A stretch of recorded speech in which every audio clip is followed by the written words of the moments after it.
it comes to concrete, we've got you covered. Rowpaint.com offers custom concrete coating services for your garage, business, warehouse, and more. And we do it in one day. We are your complete concrete coatings solution.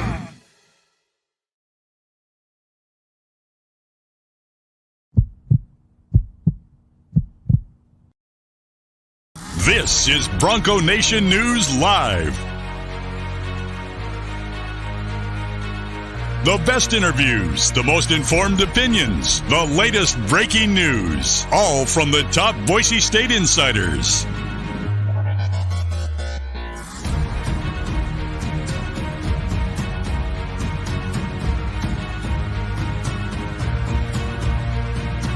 Now, here's four-time NSMA Idaho Sports Writer of the Year, BJ Rains, with another edition of Bronco Nation News Live. Well, greetings, Boise State fans. BJ Rains with you.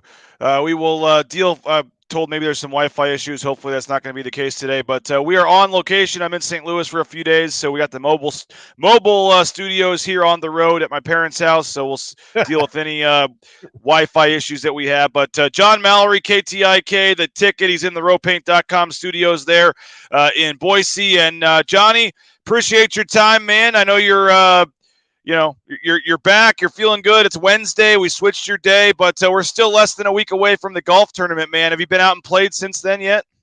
No, I have not, man. Still resting up from that. But again, tip of the cap. That was a hell of an event. We all had a blast. I don't know anybody who didn't. Chef Wally, everybody surround. I mean, dude, way to go, BJ. You hit it so far out of the park. That ball hasn't even landed yet. Well, I appreciate that, man. What did you make of we'll just show a little bit of video here real quick. What Mike Prater, here's his shot on number 8. Did you hit it in the water on number 8 as well, or were you able to get it over here? Or did you even attempt a shot? I don't even think I made it to the water. Right? I mean, I struggle on the golf course. What do you think of Tuss' swing here? Jake can mash the ball. I mean, he's a big, you can just see those guns right there. That's a good-looking golf swing. If I've ever seen a good-looking golf swing, he needs to take that to the Live Tour, man. See what they're paying these days. Well, here's the most important swing of the tournament here. We're getting a lot of comments. You actually addressed the ball pretty well here. Your stance looks pretty good. Yeah, I don't know. This is one of your better tee shots too, I think. Oh gosh, you got some distance on that one. Yeah. Now we do have the comments coming in. Rudy says ball game should change his golf name to Bryson DeChambeau or Kimbo Slice. Those are good. Kurt's saying 5 whiff ball game. You didn't whiff any, did you? Yeah, I probably whiffed 4 or 5 shots throughout the day. Did you really? I probably did, yeah. You're also using clubs that look like they're from like 1950 or something. More like I think late 90s. But yeah, okay, you're right. There's Prater making a nice. All these highlights, man. That's kind of cool. Yeah, Prater was making a putt there. Here's Justin Schultz, the softball coach. Yeah. Him and Tuss were getting into it a little bit. Some trash talk, and here's what he said to Tuss. Let's hear this here. Is the center of the fairway good, Jay? Here's Tim Duryea, the Boise State assistant coach. He was a little right. This was the hole-in-one shot for the new car. So, yeah, we had fun. Jay and I talked a lot about this yesterday. But, Johnny, how about this one? Did you get it into the how'd you do on the Idaho Youth Sports Commission game? Just missed. Mine was in. I bounced. I did the bowling technique, which people were telling me was the easiest way to do it. Grab one of those soccer balls and roll it like a bowling ball. And a couple guys in my group with the Shop Strange, a couple of those guys nailed it. And, yeah, that was cool. That was a fun thing. Oh, that's a nice kick. Naismith tried to kick it there. Tuss went for the reverse spin on the football throw. What the hell is he doing? That's as ugly as my golf swing right there. Matt Bauscher here with a chip. They said that they used his drive, and then Matt chipped it up on the green there from probably 50, 60 yards out. But, yeah, it was a great time. We appreciate you, Johnny, for coming out. And I know you were a little nervous. You hadn't golfed in a long time, but then I did hear your show. And maybe you're going to want to get into golf a little more now. I think so, man. I had such a blast. So, yeah, I think I need to golf. I said 25 times a year, and JP was like, that's like once every 2 weeks, and then you take out the winter time. You're talking almost every week from like March to I can't afford that either, man. That's expensive too. So maybe 5 to 10 times a year, I'm going to get out there and swing the clubs a little bit. So, Yeah, good stuff. And I'll definitely be, I would imagine that's the first of many BNN tournaments that you're going to be putting on. So Yep. we'll be excited for next We're year. going to have the yearly golf tournament, and then I'm hoping like in the winter time, so like at the halfway point of the tournament, once Top Golf opens, we'll get a little Top Golf tournament going. Get maybe folks can play with a celebrity like yourself in the Top Golf Bay. That seems like that's more up your alley. You drink, you eat, you got music going. You can just stand there at the driving range basically and hit balls, not have to ride around in the cart and go play 18 and putt and all that. I think the Top Golf might be more up your alley. Yeah, you're probably right, BJ. Yeah, gosh, you are. You no wonder you're the 4-time NMSA Sports Writer of the Year. Hey, we got next week. I'm going to North Carolina next week to get number 4. So, yeah, I am looking forward to that, actually. But, no, appreciate it. It was a lot of fun. Appreciate you and Prater and JP bringing the show out there. And Tuss was out there. And it was I need it. It was a good time. So we're going to go to we're on the top 5 for the countdown. I appreciate you switching from Monday to today as I was traveling. But you get for the trade-off, pretty good discussion with 2 players here.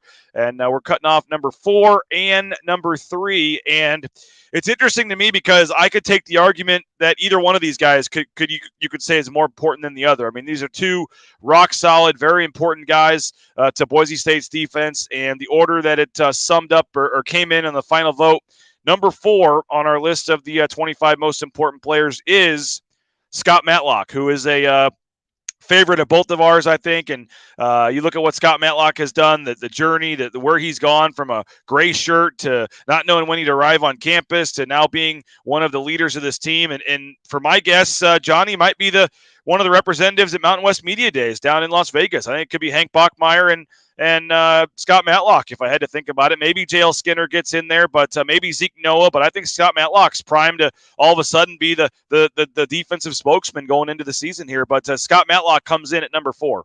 Yeah, throw Tyreek Jones into that mix, too, for the Mountain West Media Day rep. But now look at that picture, too. That's the BMOC, big man on campus right there with Scott Matlock. And do you know what this picture's from? This is actually him tossing the ball to the referee after scoring a touchdown at Utah State. That was one of my highlights of the year last season, was getting Scott Matlock into the end zone on that touchdown, big number 99. And he's one of those guys, and you talk to Spencer Danielson, he leads by example, and then he also leads, vocally when he needs to. Like, he's just the full package, man. I expect Scott Matlock to be a day 2, day 3, probably NFL draft pick. I think he gets drafted this year. And my big thing for Scott Matlock, BJ, is take it from an all Mountain West level to kind of an all region, all American type of level. And I think he can do that. Everything you hear about Scott Matlock, he's the first guy in, last guy out, works his tail off. One of the best, I would say, on this team as far as commitment, the grind. I mean, we talked to him, and that's just who he is, and that's what he does. And I fully 100% expect Scott Matlock to be better this season than he was last season. And he was really good last season. He is a huge part of this defense, huge part of this locker room, huge part of this program. I mean, he's what Boise State fans want Boise State football players to be like, if you ask me. He's also local. His story is amazing. I'm sure you can go back and look at one of your articles that you've written about him growing up and what he went through. I mean, tough times. Scott Matlock's been through the fire, and I think that shows on the field. And I think a lot of players look up to Scott Matlock. They should. And, dude, we've stood next to this guy. It's alarming how massive he is, BJ. He's a tank, Scott Matlock is, and I cannot wait to see what he can do on the blue this year.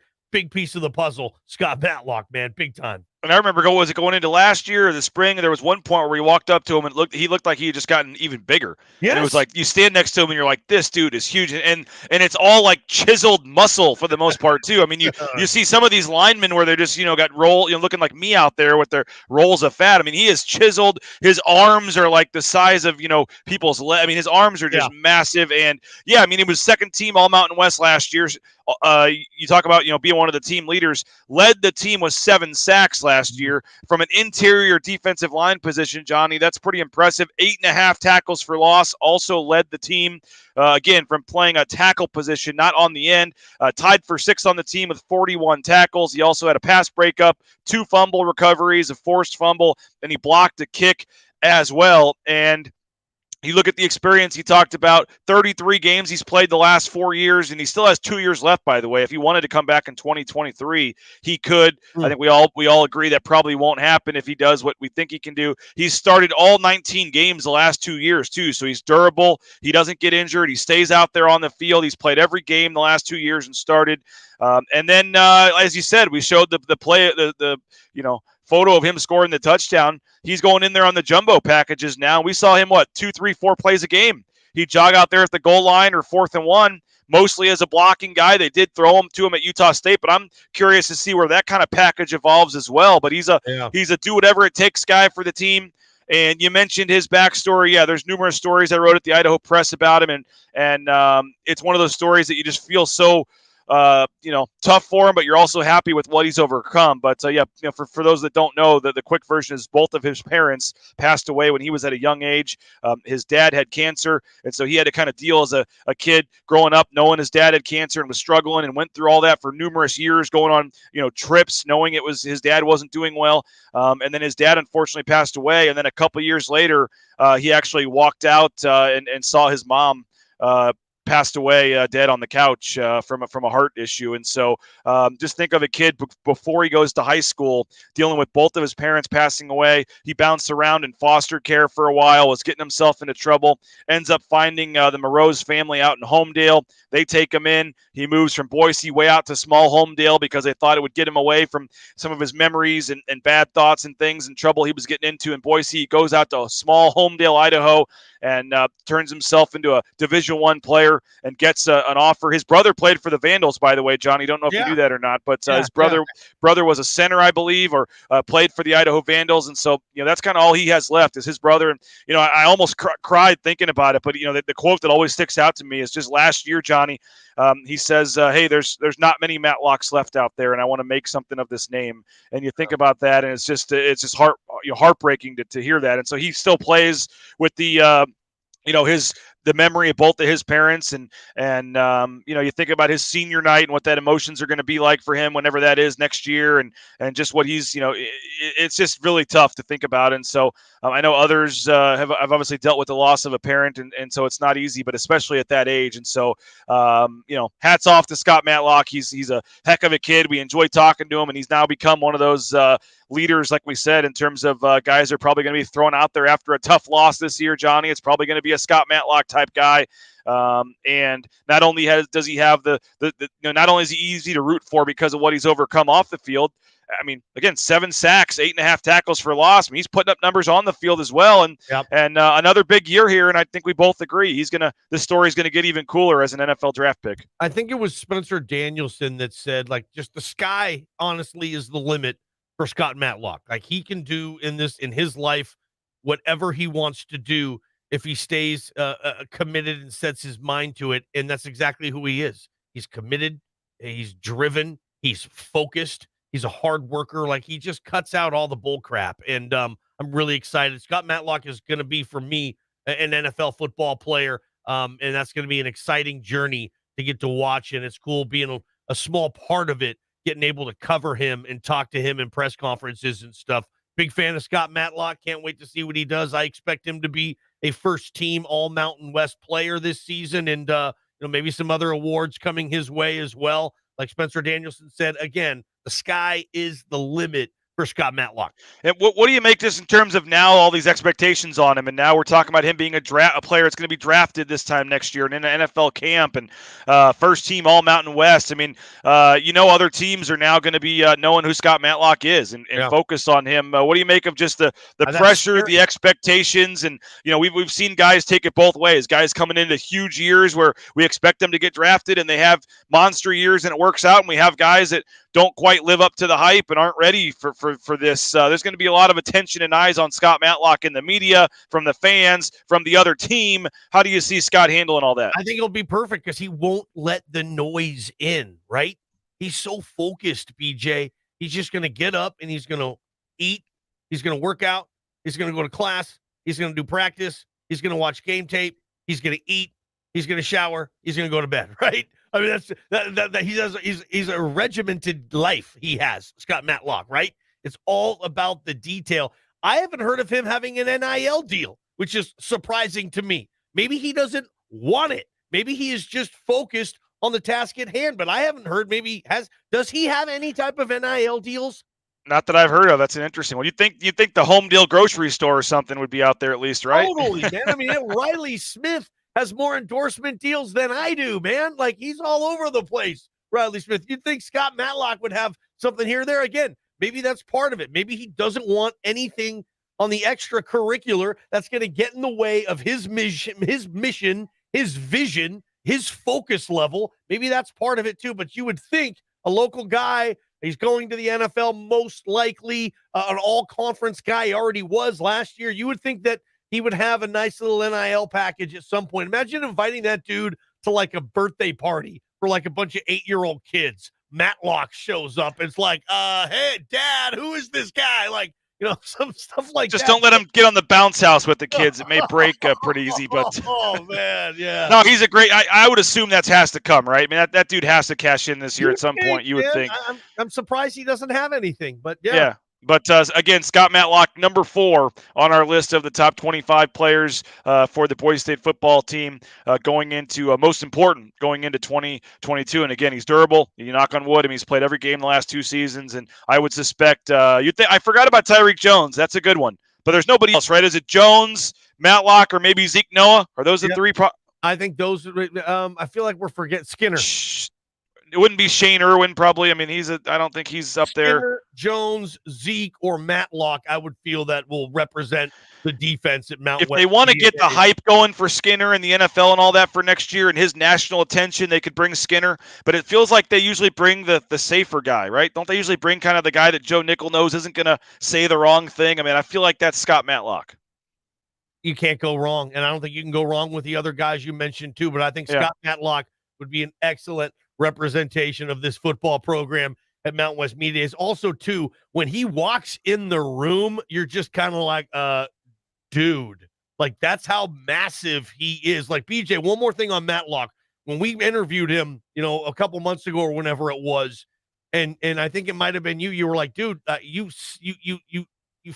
look bigger now. And he's like, well, I put on, what was it, 20, 25 pounds? I think it was going into last season. I think it was fall camp of 2021. Yeah. It was just, he walked out from the indoor facility and we're standing there. And I think even in the middle of the interview, while he's talking, I kind of nudged you on the shoulder and was like, this dude is effing spring ball this year, BJ. Okay. That was a few months ago. And yeah, I remember it was like, I couldn't even wait till the interview was over. In the middle of the interview, I kind of nudged him, and was like, man, this dude is effing big. Yeah, dude. So, it's the right kind of big. It's hard to explain, but it's the right kind of big. It's his arms, his upper body, and no one's going to mistake him when he's walking through the Las Vegas Mandalay Bay Casino with a Boise State shirt on, and he's not going to get mistaken for the Tiddlywinks team or something. I mean, and other coaches and media guys are going to look at him and they're say, that dude's at Boise State. That's the Matlock guy. Holy snaky. And I just thought of something, which I really hope doesn't happen. But for the offensive side, you have to hope it's Hank Bachmeier. But I could totally see them sending John Ojukwu. I totally could. A 6-year guy. Your left tackle. He might be one of the team captains or leaders this year. They got to send Bachmeier, right? He's a 4-year starter, quarterback, great representation. He's the leader of this team. And Hank does. For me, his best skill is his leadership ability for me with Hank. And it's a big year for Hank. Like, the wins need to come this year, BJ. Yeah. I think the stats need to come more so than they've came before, right? I think he has to have a better year statistically than he's had. And I think a better year statistically will equate to more wins too. Oh, no doubt about it. And so- anyone that's paying attention to the series, we got 3 players left, and we haven't had Hank Bachmeier yet. So he's obviously coming here in the next couple of days, and we'll have a big discussion on him. Hey, thanks to Boise Dentistry Co. BoiseDentistryCo.com. You can check out locations across the Treasure Valley. Full family dentistry. If you're looking for a new dentist or you moved, regardless, BoiseDentistryCo.com. Dr. Chris Meinert, check him out there. He actually has an NIL deal with our next player that we're about to talk about here. So appreciate Boise Dentistry Co. United Commercial Insurance as well. Can write business insurance in 44 states. So you may not even be in Boise or Idaho. That's fine. 44 states around the country. UnitedCommercialInsurance.com. Give them a call. Ask for Brandon. Tell him you heard us talking about it on the show, or I can even help introduce you guys if you'd like personally, and we'll make that happen. UnitedCommercialInsurance.com. Father's Day coming up. The Blue and Orange store. Check them out. All the new Father's Day gear. They got the retro shirts, all the Nike gear, the hats, all that. Again, the blueandorangestore.com. You can get it shipped directly to your house anywhere in the world. Or if you're in Boise, go check them out. The Boise Town Square Mall. And you can check out their great gear at the Blue and Orange store. And thankfully, we're thankful for Ridley's Family Markets as well. ShopRidleys.com, 13 Idaho locations. They just do a tremendous job. Wow. The at-home shopping, the Skip app, home delivery. I frequent that Kuna location often. So they've got Middleton, Star, all the surrounding areas around the state. So McCall, check them out. Ridley's Family Markets. You can find the location near you at ShopRidleys.com. Number 3 on this list, Johnny, and by the way, we're starting a new series on Monday. You're the only one that hasn't written back to that, by the way. Prater, Tust, and Bob have already gotten back to me. We're looking at went from the 25 players to the 25 kind of storylines, biggest questions going into fall camp, and that's going to be more position-based and broader stuff than kind of focusing on players. And we're looking forward to that. But if you have any suggestions, commenters out there for your biggest questions going into the 2022 season, feel free to put those on the YouTube chat or the Facebook chat as well, and we'll get to those 25 biggest storylines and questions. That'll start Monday going into the 2022 season. That's going to be a 5-week series, Johnny, and when that ends on a Friday, the very next Monday is when we go to Mountain West Media Days. So we got it timed out perfectly going into Mountain West Media Days, and that is hard to believe, but we're less than 6 weeks away already from Mountain West Media Days in Las Vegas. So looking forward to that. But number 3 on our list, we're in the final 3, and again, I could have taken the argument that Scott Matlock was more important to this guy, but it goes either way. Number 3 on our list is J.L. Skinner, the safety. He comes back, turns down the NFL. Probably would have been a 6th or 7th pick. I mean, we believe he probably would have been drafted if he had gone to the league somewhere, right, Johnny? I think he would have been a late round pick, but certainly, he leads the team in tackles last year, had a solid year, but he wants to come back and do it again. And really, I think he's a guy that could improve his draft stock 2, 3, 4 rounds by coming back and having another big year this year. Got to work on the targeting calls. We can get into that, Johnny, but overall, J.L. Skinner, he's got the size, he's got the athleticism. I remember Gabe Franklin, the old safeties coach, like 3 years ago, saying he called him just a physical freak in terms of just his combination. Usually guys that size aren't as athletic and as talented as he is. And so J.L. Skinner comes in at number 3, and he is the top defensive player on our list. God, I wish I could borrow his body on a Saturday night. Don't you? Right? And he's only played, BJ, according to my calculation here, 26 games in 3 years. Saw a little bit of time as a freshman. Obviously, the COVID year, he missed a game. He played 6 games that year and then 12 last year.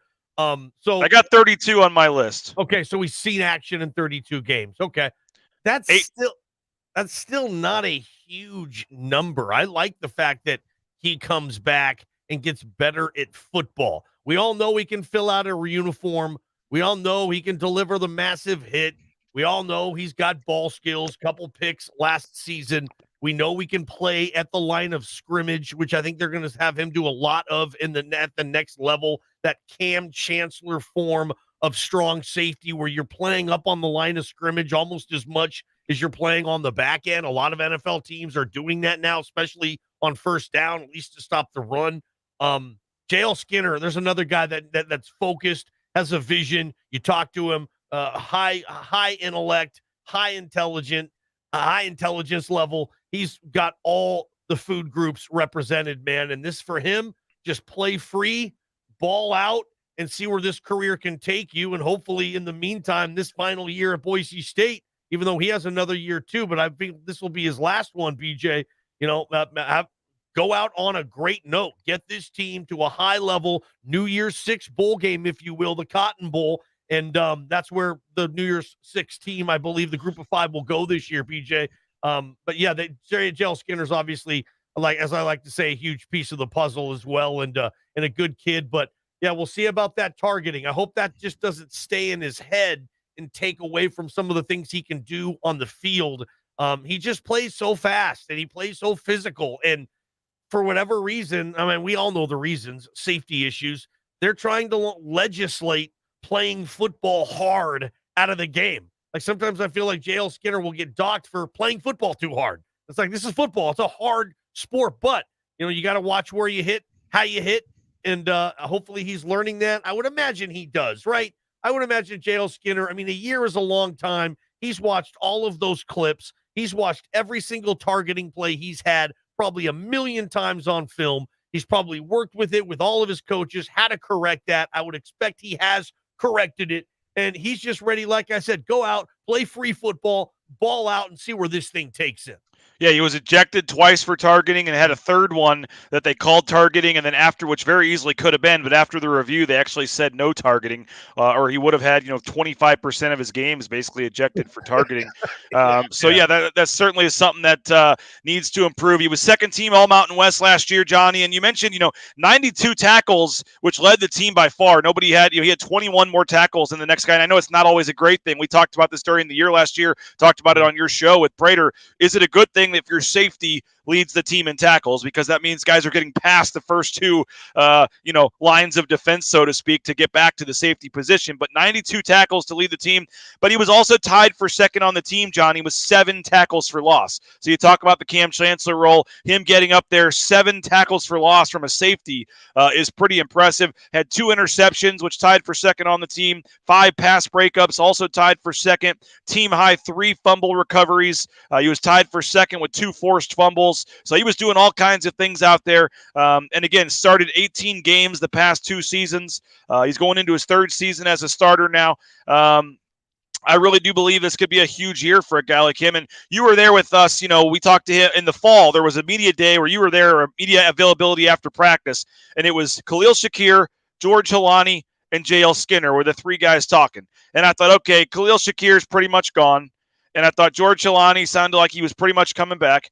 And then JL Skinner was like 50-50, but I really thought JL Skinner was gone last year. I just thought, take your chance. You're a junior. These targeting calls. You don't want to come back and have it happen again all this year and screw up your season. Like you look at him and you're like, everyone knows he's an NFL player. Just go for it. And he kept saying, hey, I'm not for sure gone. He's like, hold the brakes here. Like, it's a big deal to me and my mom to graduate. Like, I'm really serious about this. And I kind of thought he was BSing us. I kind of thought for sure he was gone. But then he comes back, and we talked to him in the spring, and I talked to his mom after the decision.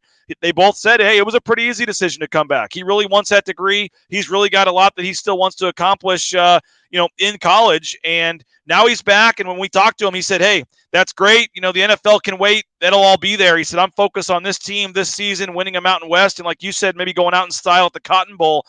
It does seem like he's focused. And if you get a focused, determined JL Skinner, I think he could go from the 5th round to the 3rd round, or make a significant jump this year, which bodes well for Boise State's defense. This team hasn't won a conference championship since 2019.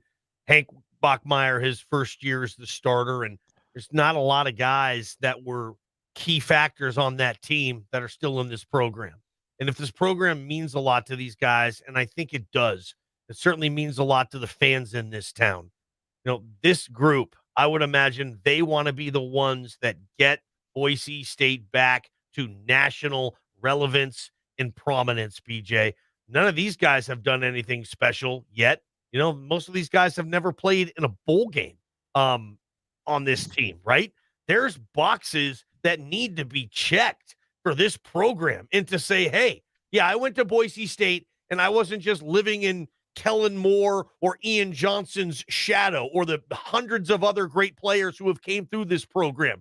I would imagine in that team, this coaching staff, these players, hey, this is Boise State. Let's not just be about it, say, hey, we're going to live off what other people have done. We need to make our own mark on this program, leave our own marks on this program. And this group, they haven't done that yet. Now, that's why I think this is one of the most important seasons for this program in a long time. They're coming off a 7-5, man. There are 4 teams in the Mountain West that won 10 games last year, and Boise State wasn't one of them. And this is the flagship program in this league. So J.L. Skinner, Scott Matlock, the guys you're mentioning that we're getting down to the nitty-gritty on your top 25 list, these are the guys. These are the bus drivers, man. These are the point men, the captains. This is the group that needs to say, you know what, we're going to get Boise State back. It's going to be us. It's not going to be, Fiesta Bowl highlights of 10, 15 years ago anymore around here. We got to get this thing going. You've heard Jeremiah Dickey talk about this too. When we had that meeting in his office that one time, BJ, he even said it. Jeremiah's like, this program hasn't won a Fiesta Bowl since 2014. That's a long time ago in college football years. It really is. These kids were in middle school the last time this team won a Fiesta Bowl. They weren't even in high school yet. So, yeah, this is the year. This is the team. This is the group. I mean, they got to say, okay, we need to take that torch, that Boise State flame, and we need to advance it. And there's a lot of motivation, and I would imagine that's part of the reason a J.L. Skinner is coming back. Unfinished business, and help Coach Avalos and his staff get this thing back. Yeah, I agree. And what you touched on is going to be a big part of the top 25 series that will start on Monday too, kind of looking at that. And yeah, it's crazy to see all the win projections and teams out there. Boise State's getting a little under, not a lot of people talking about them, probably rightfully so based on last year going into the season. And that's usually when Boise State's at its best, when they kind of don't have people talking about them going into the year. And BJ, the group of 5, I mean, last year we started the season and Cincinnati was already in the top 10, right? They had a massive head start on that New Year's 6 bid. They didn't even need it. They went to the CFP. But this year, there isn't that team. There's not that group of 5 team. It is wide open this year for a berth in Jerry's world for the stinking Cotton Bowl. It's there. And Boise State, you would think that they realize that. I don't know how much they're talking about it, obviously, cart before the horse type of thing. But, dude, that's our job. It's It's going to be a great group of 5 race. I'll say right now, my favorite, Coastal Carolina out of the Sun Belt, man. Love that quarterback. And I looked at their non-con. They don't play any massive Power 5 teams that are going to knock their teeth out early in the season. But Boise State's right there, too. I think the schedule for Boise State, BJ, fits a New Year's 6 type of run. God, you got to beat Oregon State, though. Yep. It could be fun. We'll get to that. We're past our time here. I don't want JP yelling at me, so we'll roll. But appreciate it, Johnny, for your time. Appreciate all the comments and the listeners and everybody. And Johnny, thanks for switching to Wednesday for me. Appreciate that. And we'll be listening 3 to 6. Prater and Johnny and JP, 95.3 FM, 1350 AM, the KTIK app, KTIK.com. They'll have you covered today, 3 to 6, with all the latest Boise State news. Got Kobe Carl coming on today to talk NBA Finals. That'll be a lot of fun for Bronco Nation. He's always a fun get, and he was a teammate of Steph Curry back in the day, if you can believe that. There you go. Looking forward to that. So appreciate it, Johnny. We'll talk to you later. Thanks to everybody. I'll be back with Mike Prater. Tomorrow's Thursday. Mike Prater will help me unveil number 2 on the list, and then Jay Tuss on Friday for number 1. So appreciate it. Have a great day, everybody. We'll talk to you at 9 a.m. tomorrow. You can read all about Scott Matlock and J.L. Skinner at BroncoNationNews.com. For Johnny, sporting the Larry Bird t-shirt, the legend, I'm BJ Rains. This is Bronco Nation News Live at BroncoNationNews.com.